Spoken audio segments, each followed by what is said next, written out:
Welcome to Bitcoin Fixes This, where we explore the impact that Bitcoin will have in all aspects of society.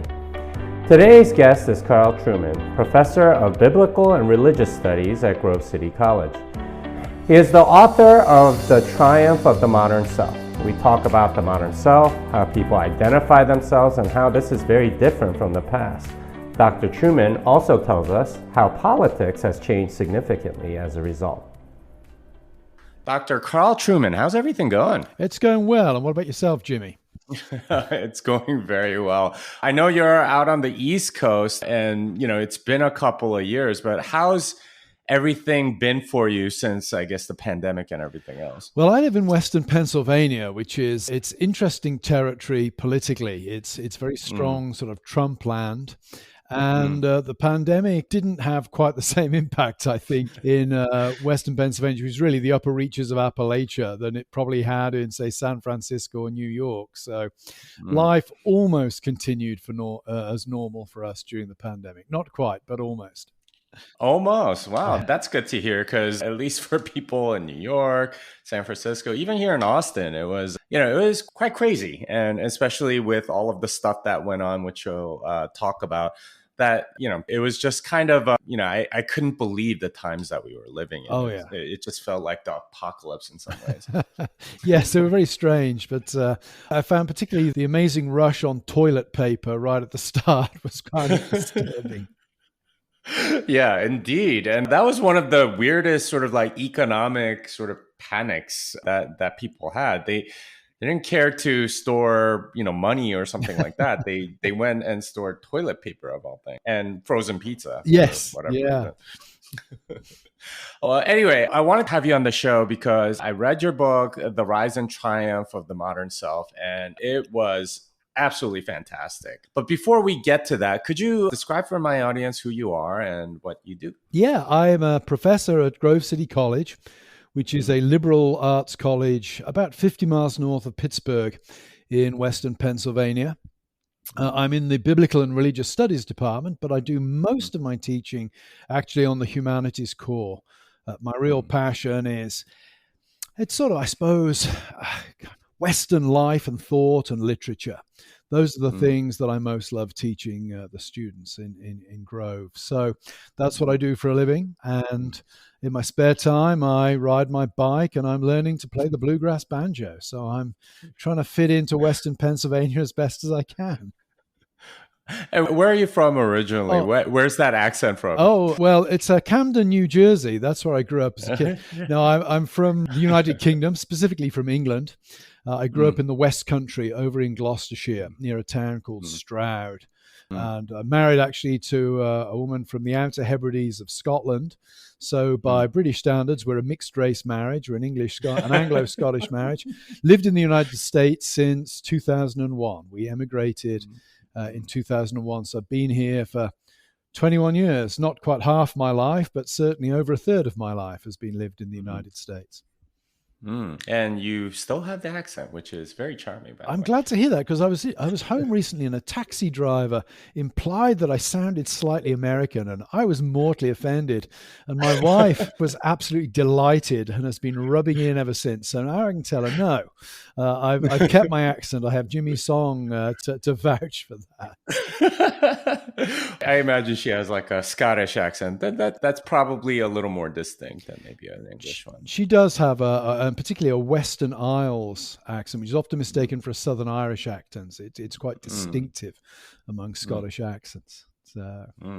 Indeed. All right. Well, so accents aside, so let's get to the book, because for me, reading the book and sort of, your explanation and depth and history that you went into to explain this very motivating question that you put at the beginning of the book, I am a woman trapped in a man's body, and why does that make sense, was for me absolutely brilliant. And it explains so many things that I didn't really understand before. Could you tell us a little bit about why you wrote this book and, what you hope to do by writing it? Sure. A number of factors played into it. One is a sort of negative one. I'm actually a Reformation academic by training. 16th, 17th century Reformation is my my academic background. And I'd been teaching that for 25 years and was just getting a little bored with saying the same thing over and over again. So I was looking for another project. At the time, I was also working part-time as a pastor of a local church. And one of the things that I was struck by as a pastor was how people in the younger generation thought very differently about things like sex and gender to people of my generation. So I was interested that a significant shift on matters such as that had taken place in the last 15, 20 years. Thirdly, I became interested in, particularly in that statement, I'm a woman trapped in a man's body, which flies in the face of pretty much everything that was thought about being a man and woman up until, one could say facetiously, the day before yesterday. How rapidly that had become a statement that made sense, and didn't just make sense to people who had sat in gender theory seminars at universities, but it was starting to make sense to ordinary people walking around town. You ask somebody, what is a man, what is a woman? Suddenly you're starting to get confused answers coming back. So I was interested in what social and cultural conditions must have come into play in order for that sentence not simply to make sense to sophisticated philosophers such as Judith Butler, the great gender theorist, but to the ordinary man or woman in the street. And it was really in trying to explore that triggered the book. Well, I really appreciate that you wrote that. And, in your introduction, you say that there's a focus on inwardness or an inner psychological life as a sort of decisive for identity. What is it about modern day that causes us to sort of try to define ourselves rather than sort of like what might normally identify us, like, say, what we look like or what job we do or something like that? Yeah. Well, when you think about the way the world has changed really over the last 500 years, but the change has accelerated, I would say, over the last 20, 25 years. The way the world has changed is that a lot of the things that were once fixed and would have provided solid and fixed points of identity have become very fluid. If we were to go back, I mentioned I grew up in the West Country of England. If we were to go back to Gloucestershire in, say, my home county, in, let's say, the year 1300, pretty much everything's fixed. I'm going to be born, live, and die probably in the same village. I'm certainly I'm very unlikely to ever wander more than about 40 miles away from that village. My world will be very small, very fixed. I don't have a choice of job because, hey, my parents were peasant farmers. That means I'm going to be a peasant farmer. The people who are my friends, they're people that I grew up with. They don't move very far either. The political world doesn't change. Hey, there's a king, there are barons. These are hereditary positions. I have no say over them. The world doesn't change very much. And you could get something of a grasp of this. First, I say, if we were able to travel back in time to 1300, spend a few weeks there, and then jump forward to, say, the year 1400, there'd be very little that would have changed. The world was very, we might say, solid, secure, something that we could locate ourselves in with significant confidence. When you think of today, the world we live in is very fluid. The things that would typically have given human beings a sense of stability or identity have become very fluid. Most of us now make a lot of choices in our lives that we would never have had to make before. And I always remind students, freedom's great, but freedom also brings huge burdens and responsibilities. If you have to choose your career, you're going to worry about what career you choose in a way that the 14th century peasant would never have done so. Think about family. When I was growing up, it didn't really matter to some extent what happened at school, because when I returned home at night, hey, my mum and dad stayed together.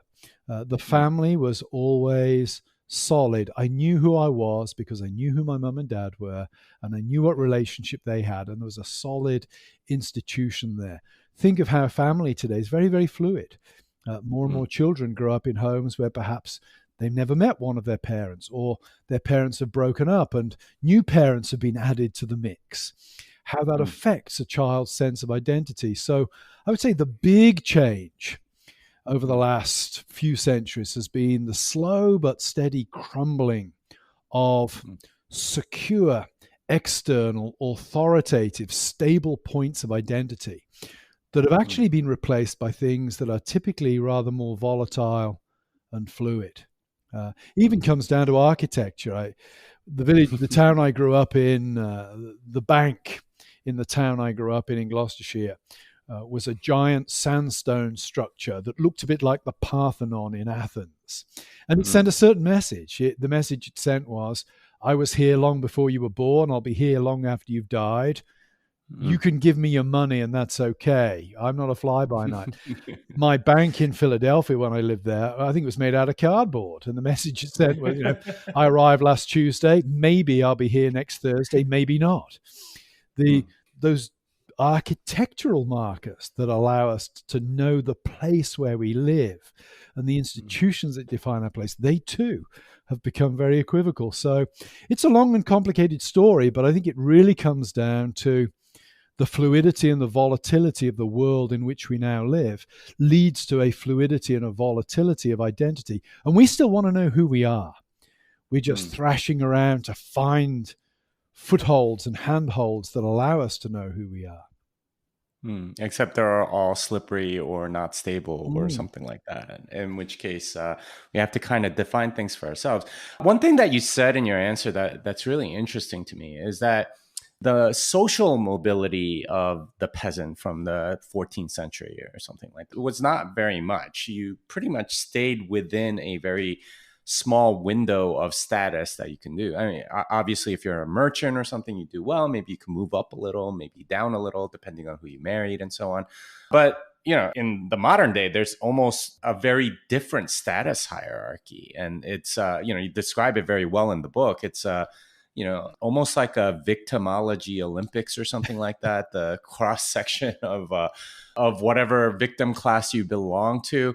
How does the status hierarchy or the fluidity of that affect identity? Because at least from my perspective, what I've seen is that people want to identify themselves into a higher status, within society, something like that. What's your perspective on the relationship between status and identity? Yeah, I think that's a very good question. And here in the book, I borrow a concept from the German philosopher Hegel, who talks about this notion of recognition. And recognition is really, we might say, it's my status, my feeling about myself is really, to a large extent, dependent upon how other people respond to me.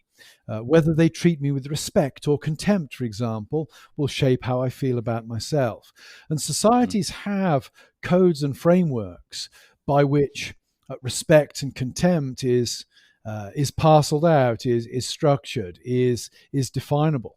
And I think where we live today, you talked about, I think, the Olympics of victimology there. It's sort of a radical it's a sort of shocking phrase, but I think it captures what's going on. In today's society, it's not so much the place you're born, the rank into which you're born, but whether one is able to claim some kind of suffering or some kind of victimization that automatically, within the sort of the moral framework of the society within which we operate, grants one a kind of kudos or a sort of status.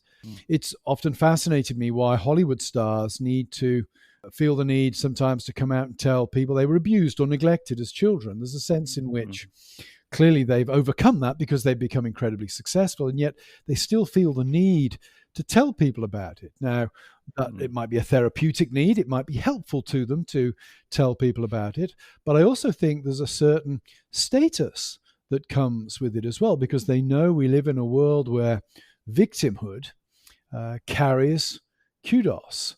Victimhood grants a certain authority and credibility. And as human beings, we like having authority. We like having credibility. We like other people respecting us.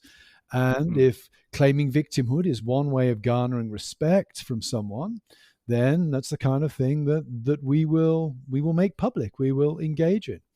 So it's a good question. I think it comes down to the terms of recognition. Another question might be, of course, why has victimhood come to have such status? And then I think you get into a very interesting, the history of the 20th century has been a history where human beings have not only inflicted more suffering than ever on other human beings, but we've also become acutely aware of how much suffering we impose upon other human beings. And I think that's brought to the surface a sense that we should be more sensitive to suffering and to victimhood than we have in the past. So things that in the past might have granted one credibility and respect, social status, have been marginalized in favor of new values that have come through in order to empower those that we previously regarded as disempowered. And this brings up a concept that I found very helpful as a way to sort of frame this change in societal attitudes. And you called it the social imaginary, Yeah. right? Like how people think about the world, and or at least what they imagine other people to respect or something like that. And that is a huge motivating factor for why people claim victimhood and so on, isn't it? Yes, I mean the social imaginary it's a term used by Charles Taylor. It's a slightly awkward term because we typically think of imaginary as an adjective, and he's using it as a noun. But what he means by the social imaginary is really that the way we relate to the world almost all of the time is intuitively. We don't think in terms of arguments and first principles. We tend to operate more in terms of intuitions. And you can understand this from a common sense level in your own life. When you think about, you grow up, you regard certain things as right and certain things as wrong. Where do you get your ideas of right and wrong, the specifics from? Well, quite often it's because our parents taught us these things. And we never read Immanuel Kant on moral imperatives. We've never engaged in deep study of John Stuart Mill or Alistair MacIntyre or these, ethical moral thinkers. We tend to be moral by intuition. We tend, why is stealing wrong? Well, bottom line is my mum taught me it was wrong to take somebody else's property. And that sort of sticks with you as an intuition. And it opens up the way for realizing the way we're shaped is not by books and arguments so much as it is by stories. In our modern world, that would be television, movies, soap operas, sitcoms. Perhaps for the rising generation, more and more, it's the internet, it's TikTok, it's YouTube. It's the stories we see there that shape how we think about the world. And when you track that back to victimhood, a lot of those stories are often predicated on the notion of showing that the victim is virtuous, showing that the victim is somebody who needs to be loved and cared for and even respected precisely because of their victimhood. And what we've seen in many movies and dramas, for example, is the disappearance of the old notions of right and wrong being replaced by notions of sympathy and empathy. Does this character doing this thing call forth our sympathy because they've been marginalized or victimized in some way? And that, I think, shapes, so that the social imaginary is a very useful concept for understanding that victimhood has not taken center stage in modern notions of recognition because somebody's made an argument.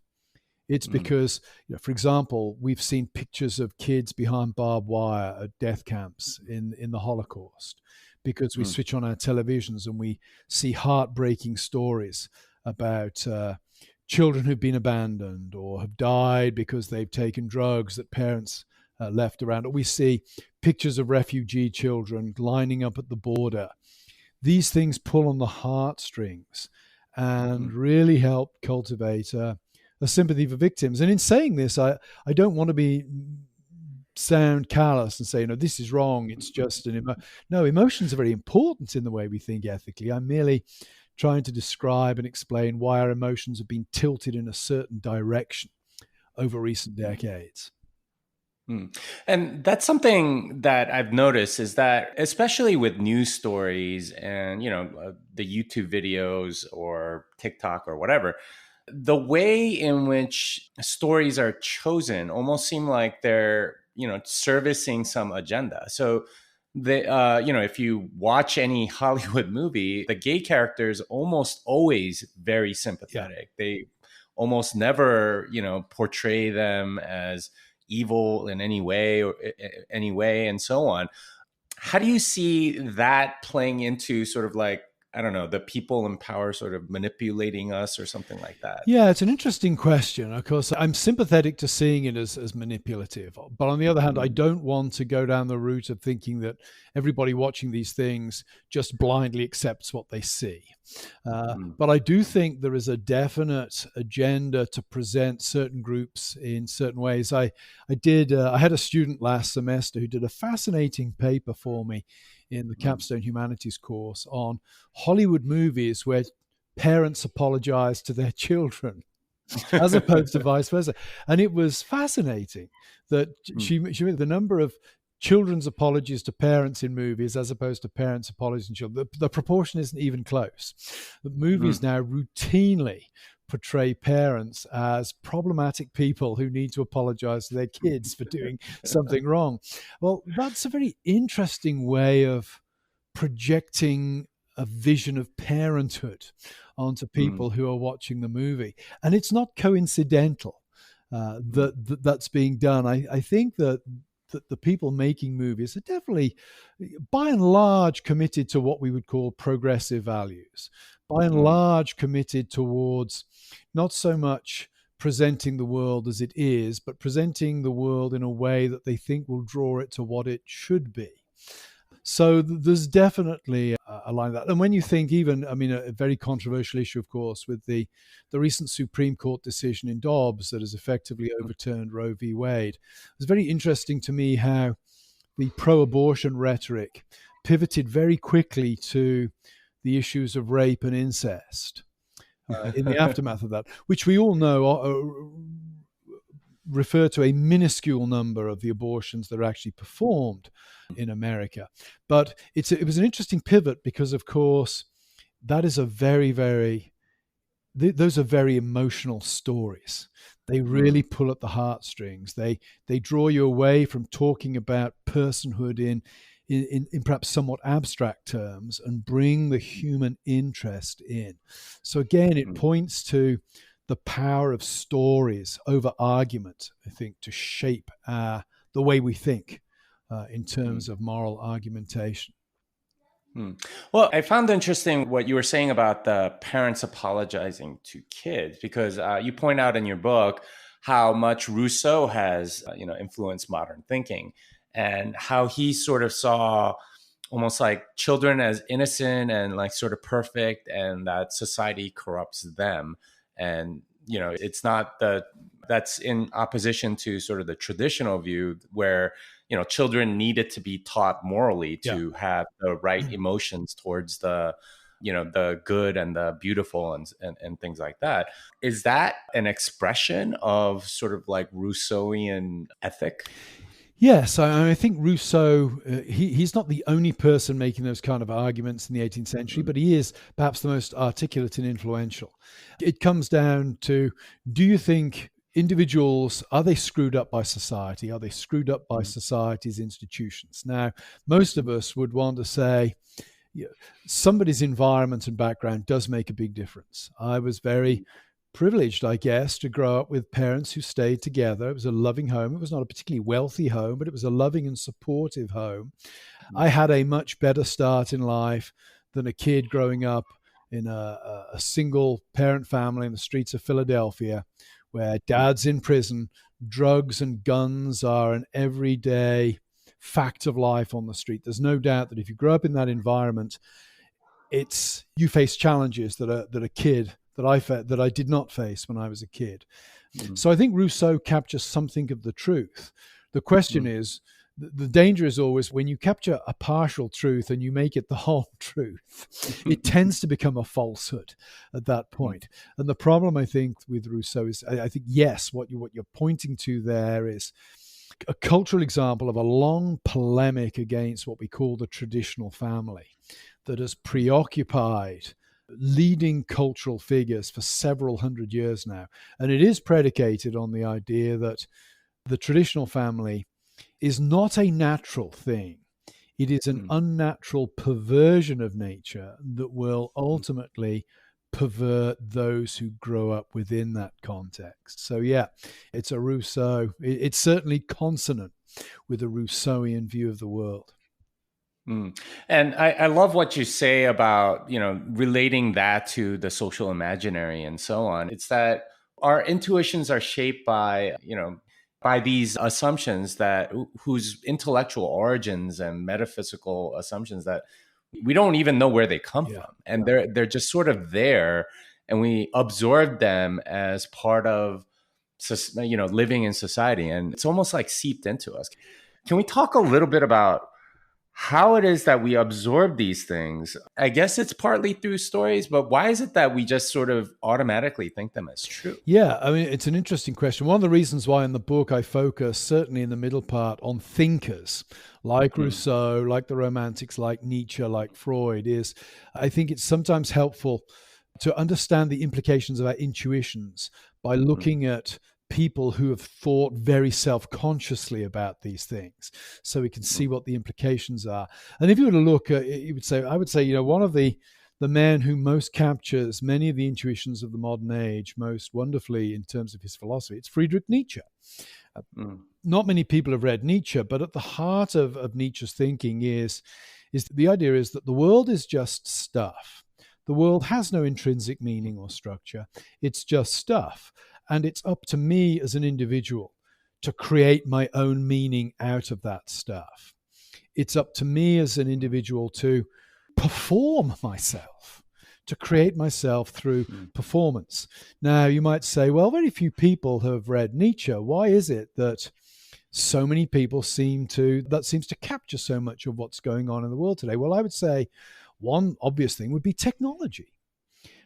Think mm, about what technology has done. Technology, in some ways, has made all the world a stage.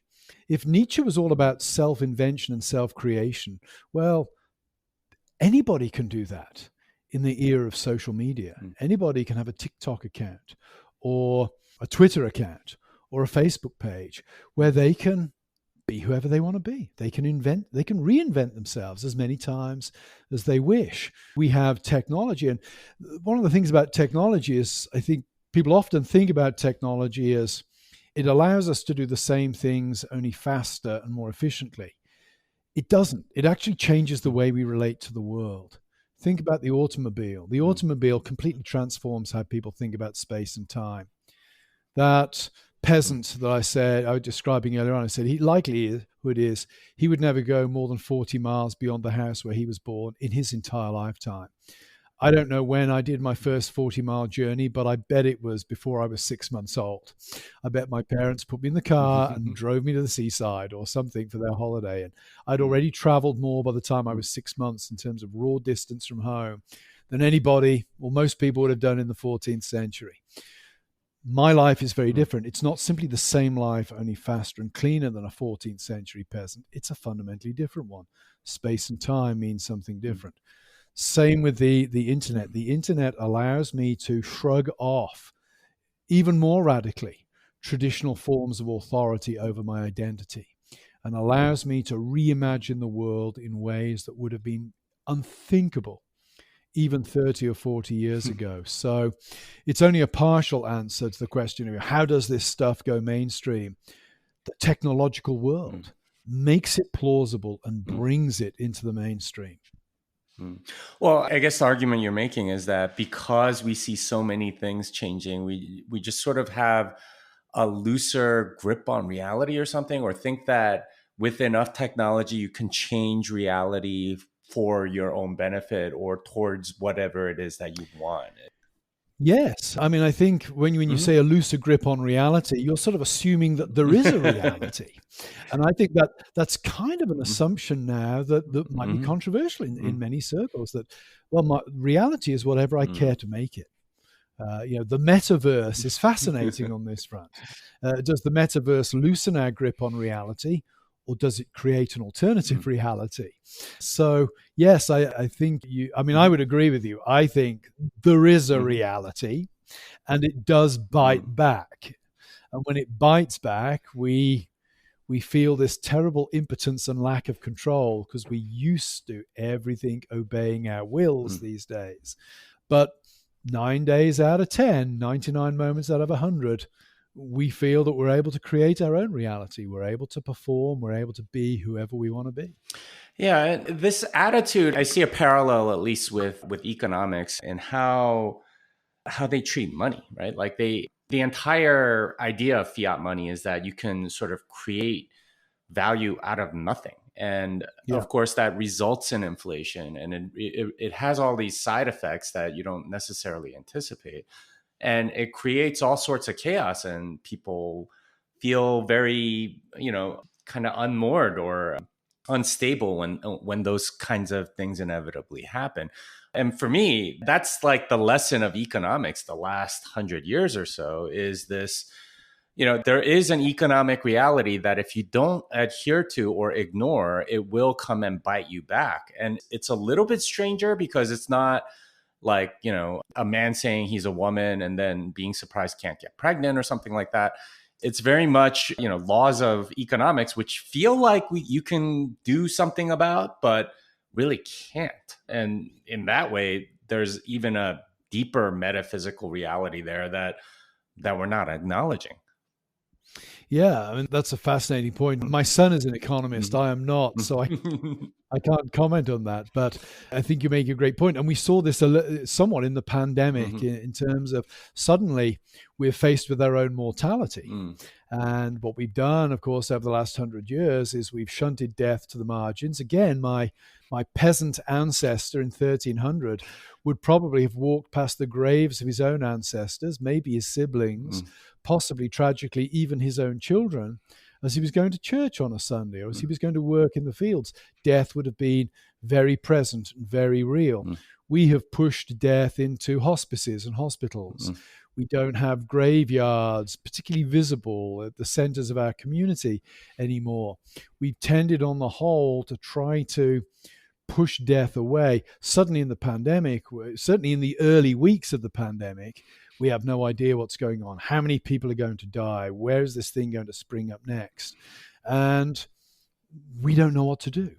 The only thing to do is lockdowns and control and plow all our resources into vaccines, etc. And this is not, I'm not here saying that none of those, I'm not saying those things were bad things at all, but I'm saying it's fascinating that the only answer we had was a sort of a massive reassertion of our own will at this point. And even the language being used, this is a battle, we've got to bring this thing under control, etc., spoke very much to the modern technological mentality. And it seemed to me, at least, to reflect sort of like a Nietzschean ethic, almost like, the only thing that matters is your physical life, instead of sort of deeper metaphysical values that people might have. It was almost as if like people didn't care about any of that. It was, you need to save grandma or something like that. Life was the only thing. Physical life was the only thing that seemed to matter to these people, which kind of flies in the face of a lot of historical values that people actually value. Yes, I think it exposed the fact that we don't really have a broadly agreed moral framework for thinking about a hierarchy of goods. That's to put it in a rather dry way. What do I mean by that? Well, one of the saddest photos I remember seeing during the time of the pandemic was the funeral of a little 10-year-old Muslim boy who died in Britain of COVID. And he died alone in a hospital. His parents were not allowed to be with him because he was isolated because of COVID. They were not even allowed to go to his funeral. The funeral was just a picture of him, the coffin bearers, and the imam at the funeral. And it was the bleakest picture that I'd seen for a long time. And I remember thinking, what sort of a society is it that allows a 10-year-old child to die on their own? That is not a great testimony to our society. The second thing that I think connects to what you've just said, Jimmy, is I was always struck by the phrase "the experts say." It was used again and again and again in justifying various social policies. But every time the phrase "the experts say" was used, it was referring to a subset of the medical establishment. It was never a moral philosopher or a theologian that was being called upon. And I said to the students in class at the time, this is fascinating because when you step back and think about it, a doctor, a medical expert can tell you how to save a life, but he or she cannot tell you why a life is worth saving unless they step outside of the immediate technical issue of saving the life and start to think in more metaphysical or even theological terms. Mm. And it struck me that, if you like, technique had become our metaphysics Mm. during the time of the pandemic, that it was self-evident that if we could save lives, we should save lives, all lives, whatever the social cost elsewhere, it was the only thing we should do. And that's not to say, again, that any of the decisions made were necessarily wrong, but it is to say it would have been nice if those decisions had emerged out of a broader network of expertise discussion than seemed to be the case. Yeah, it was interesting that essentially they tried to answer questions about what we ought to do with what is. They were using facts to answer moral questions, essentially. Yeah. Should we keep grandma locked up or something like that? That I never really thought of it that way before. That's a very frightening point if you think about it. Yeah. It leads to a sort of, I think, what Michel Foucault, the French post-structuralist thing, calls sort of biopolitics, where science and biology get sort of recruited for a certain kind of politics. I think we'll be thinking about the pandemic for years to come. I think it throws up not only a lot of human tragedy with the people who died, of course, but also a lot of fascinating questions for social philosophy. Well, that makes me think about something that you wrote about in, I think it was chapter 2 or something like that. But how you go back to your grandfather and you talk about job satisfaction. And you're like, if you asked him if he was satisfied with his job, he would have said yes, like I can provide for my family and so on. You ask somebody modern whether or not they're satisfied with their job, and it's about sort of like the psychological satisfaction that we derive in terms of identity or something like that, or self-actualization or whatever, pop psych term you want to use. That seems to me like very personal and subjective. So it's almost as if, because that's so subjective now, the only thing we can agree on is sort of like this biological reality of whether or not you're alive or dead. And we sort of, I don't know, equate everybody at that level rather than sort of thinking about the deeper, or I guess the broader community or civilization or something like that. Yeah, I think it comes down to a shift in how we understand ourselves as human beings. Do we understand ourselves primarily in terms of our obligations towards others? Or do we understand ourselves primarily in terms of our obligations towards ourselves?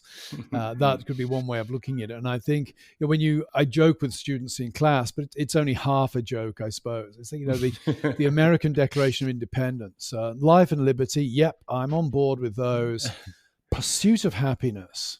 In the long run, that has proved an utterly disastrous principle to build society on, because it works when you think that human beings share a common human nature, and what makes Jimmy Song happy is going to be compatible with and perhaps reinforce what makes Carl Trueman happy, when we're all we're all aiming in the same direction. Once you end up with the kind of world you've just described, where really it degenerates into a sort of radical individual subjectivism, the pursuit of happiness as a right becomes a right to plunge the world into chaos at that point, because you have no right to stand in the way of my happiness as long as my happiness is not extinguishing your physical life. So, okay, we're not going to allow serial killers to pursue happiness in the way they wish to pursue happiness, but pretty much everybody else can do it in whatever way they want. And then that raises serious questions about, well, can a society built on that principle be remotely stable and have a long-term future? It's hard to see how, if everybody is doing what's right in their own eyes, we can really have a long-term vision for what society can and should be. Yeah, it's interesting because when you were saying, well, we don't allow serial killers, we also don't allow smokers, right? Like it's secondhand smoke or whatever. Yes. And now it's, if you have like certain beliefs that are not kosher within that particular thing, you're not allowed to express it either.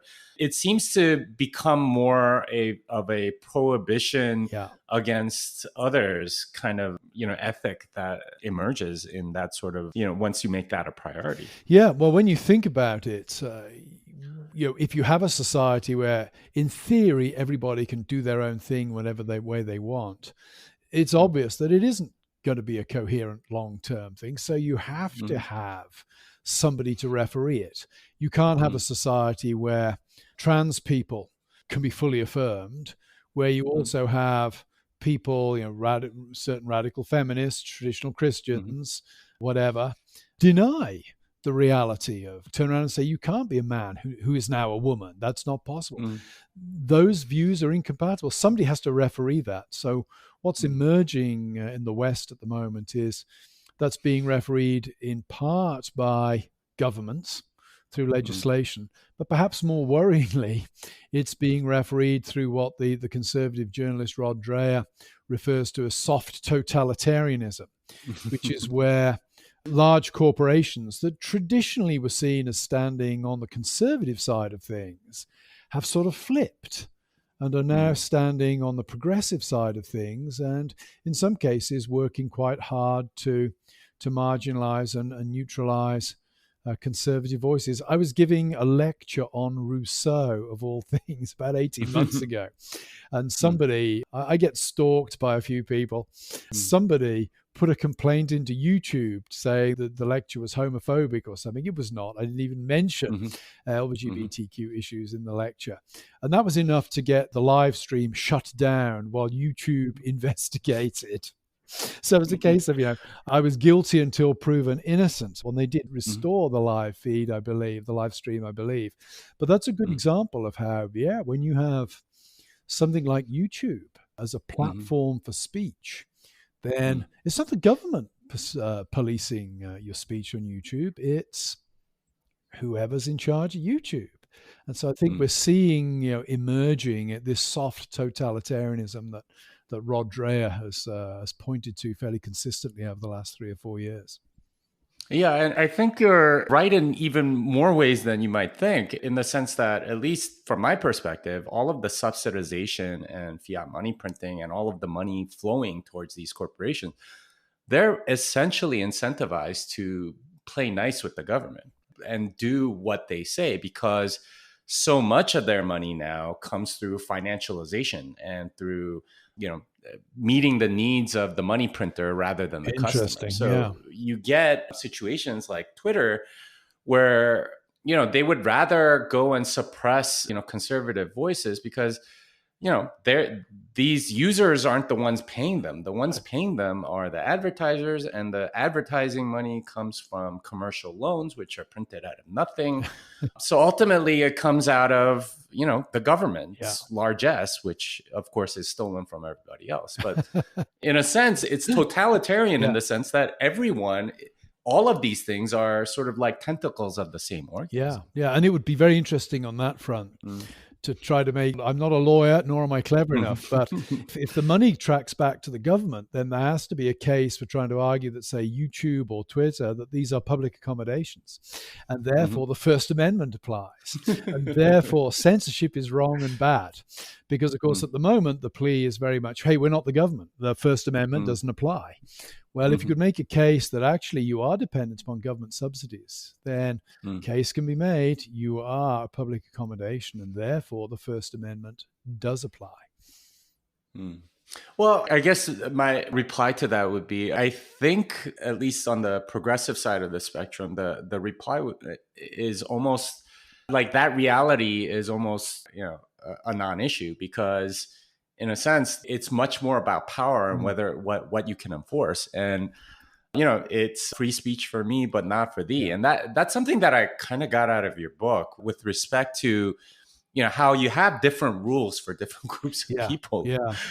And this seems to be applying definitely in politics, where if a black person says something or a white person says something, or even a Democrat says something versus a Republican says something, it's treated completely differently. And there isn't a consistent rule base anymore. Yeah, I think that what we see is, I mean, Herbert Marcuse, the Mm-hmm. Frankfurt School theorist, who really, his greatest writing was probably in the 40s and 50s, but Mm-hmm. he really becomes, I think, a key influential figure in the 60s, particularly with the 1968 student rebellions.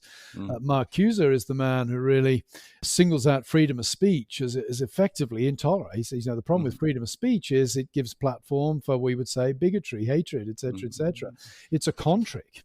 Freedom of speech is a false freedom that actually we need to close this down because it's just an excuse, a platform for hatred. And I think that the Marcuse, even though we've got a rising generation of young people who probably never even heard of Marcuse, Marcuse's thinking is becoming more influential on the grounds that less and less, it seems to me, young people think that freedom of speech is a good thing. And of course, again, we've seen that leverage somewhat during the time of COVID because disinformation, etc., became policed in some interesting ways that we'd not seen in the past. So, but I think the question of, if you adopt a sort of critical theoretical approach to freedom of speech, then freedom of speech just becomes an ideological way of maintaining the unjust status quo. And freedom of speech itself needs to be crushed in order to lead to justice. And your comment about, if it's a white person, if it's a person of color, et cetera, says it. I think it goes to the Marcusean idea that, let's, don't worry about what's being said. Let's look at who's saying it. It's not what, it's who. And I think that is increasingly the mentality today. Though I've always, I'm glad to be old enough not to have to care too much about this. I shall be, there's a limit to what can be done to me now.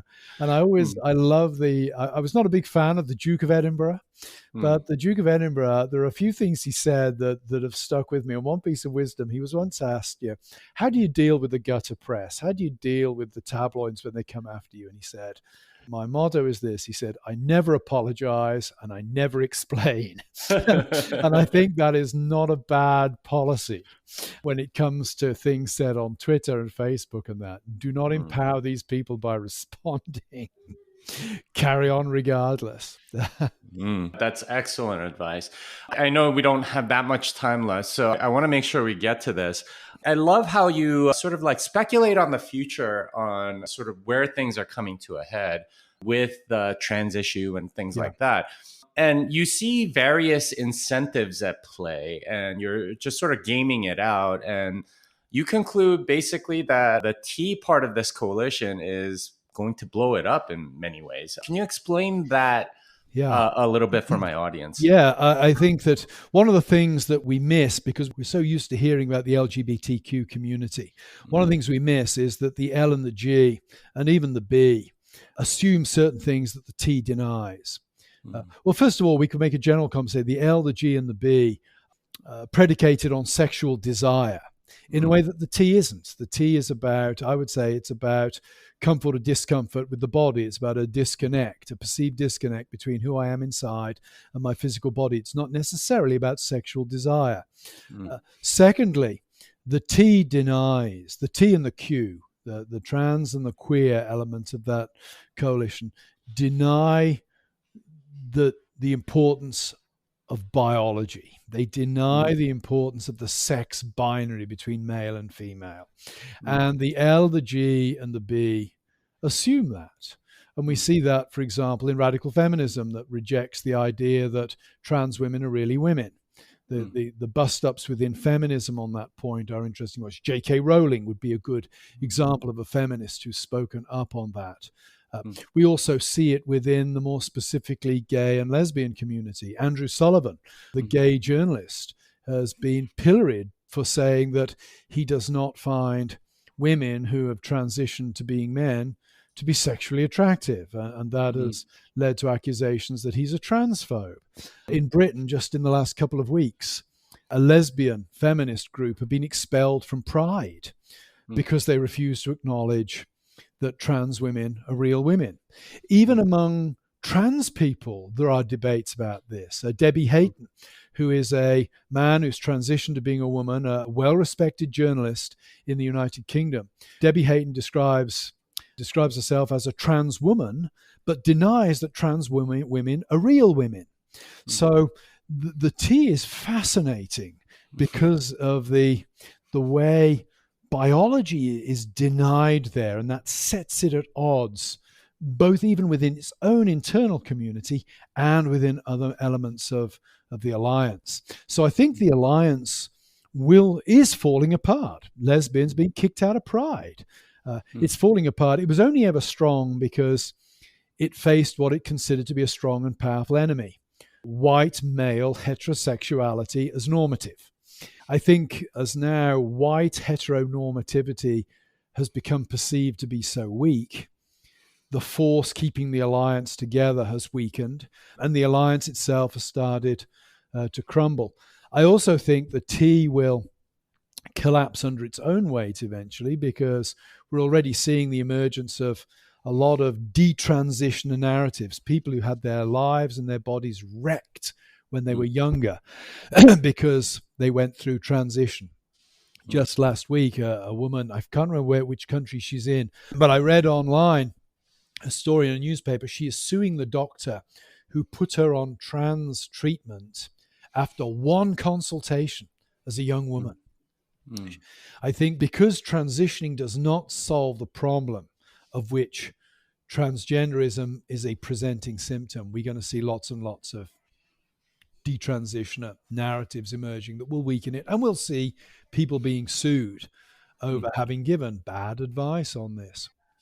On the other hand, since I've written the book, I've also begun to realize that the transgender issue is not simply an issue of, it doesn't simply fit into the LGBTQ plus narrative. It does fit into that, but it's also part of the transhumanist narrative. The basic transcending of what it means to be a human, the basic transcending of bodily limits, whether it's in terms of mortality or physical limitations. So I think that the big thing to watch as we move into the future, not so much the transgender issue, I think that will resolve itself within the next 30, 40, 50 years. I think the next wave of this identity issue will be transhumanism, meshing human beings, potentially with animals, potentially with computers. This weekend, Cambridge University announced that one of its professors has generated a mouse embryo with a brain and a beating heart without the use of a sperm or an egg from a mouse. It's done it from stem cells. Wow. That's got to be coming the human way at some point. So I think the thing to watch as we move into the future is where is transhumanism going to take us? So the question isn't what is a woman, it's what is being a human. Absolutely. That is a great way of putting it. I think we will come to a point in the next generation where what is a human will be a confusing question. If it isn't so already, it would be interesting to ask, candidates for the Supreme Court of the United States, what is a human, and see if they have to defer to biologists on that. It would be interesting, but I think, yes, as we're moving into the transhumanist realm, it will be fascinating. And in some ways, I'm sitting here thinking, gosh, it's good to be in my mid-50s because I'm not going to live to see the nightmare that this will unleash on society. My grandchild, unfortunately, probably will be around to see some of it. I hope it will not be too cataclysmic. Well, so maybe that's a good place to go. What do you say to the people that want to have a little hope, right? To the people that are younger, I guess. Yeah. What's the hope for this generation? How does this turn around? Or how do we get meaning out of essentially a very meaningless metaphysic? Yeah, I think two things. I think one, recapture the real. How does one do that? I think one does that by, first of all, by real community. Bottom line is we're embodied creatures.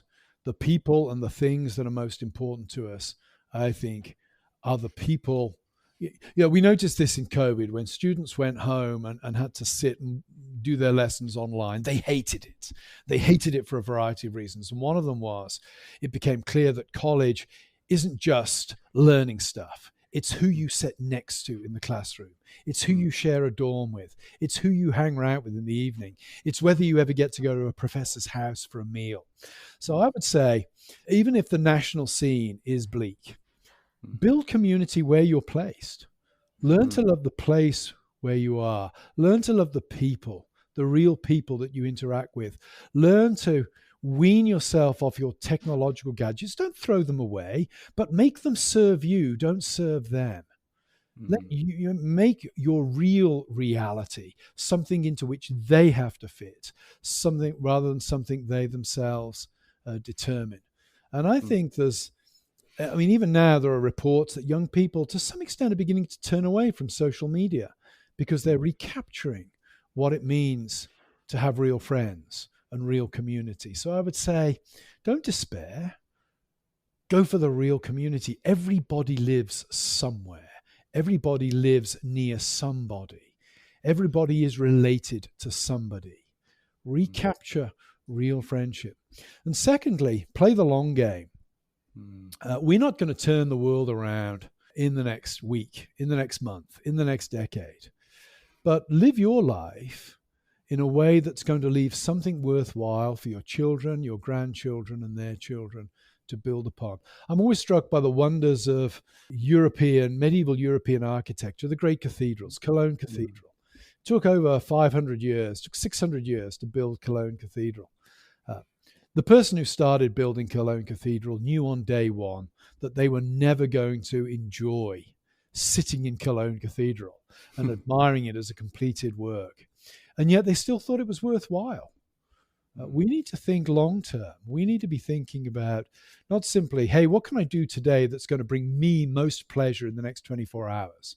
We need to be thinking about, what can I do with my life that is going to leave something beautiful for future generations to build upon? And I think if we can recapture something of that, then despair sort of disappears at that point, because despair is not focused on what I can achieve for me in my life. We're more inclined to be thinking about leaving a legacy for those who follow. Wow, that's very inspiring. And hopefully the people that are listening to this follow your advice. Where can people find you? Where can people contact you? Well, ironically, you can find me on the web. I write every 2 weeks. I have an article at firstthings.com, which is a conservative / religious, politically conservative / religious website. There are Christians, Jewish, and the occasional Muslim writer, actually. You can find me sort of commenting on contemporary cultural issues there.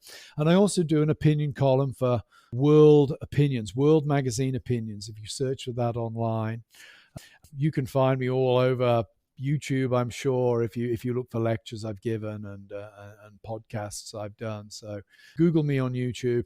If you Google me on the web, you'll come up with all kinds of terrible things being said about me, I'm sure. Ignore the bad stuff. It's only the really great stuff about me you want to pay attention to. Yeah, and don't use Google. Use Startpage or something else. Yes. All right. Well, thank you, Carl, for this lovely hour. And yeah, thanks. Well, thanks, Jimmy. It's been an absolute pleasure to be with you.